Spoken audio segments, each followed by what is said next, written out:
расскажи-ка мне про Бога, Рождество, зачем оно? Я, рассказав Иисусе, слушать целый день могу. Никуда не отрекусь, никуда не убегу. Тогда слушай, в Палестине ангел тебе весть принес. Ты святой родишь сына, назовешь Иисус Христос. И свершилось обещание, сына в мир Господь послал. И с торжественным сиянием небо встретило Христа.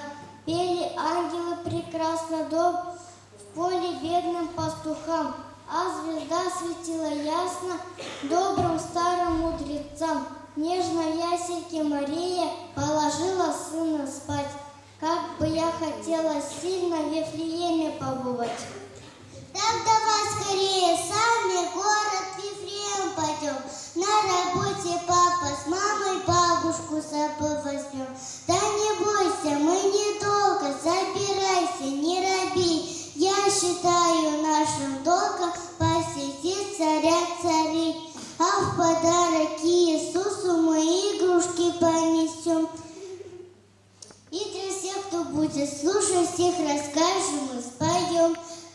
Пастуха сойдем оттуда, глянем, где волхвы живут. Не домой нас на блюдах прямо к обеду привезут. Что ты, милая малышка, Вифлеемом далеко, и добраться двум детишкам туда будет нелегко. Но не стоит огорчаться, вырос чудный царь царей, и живет не в бедных яслях, а в сердечке у людей. Если сердце без сомнения мы Иисусу посвятим,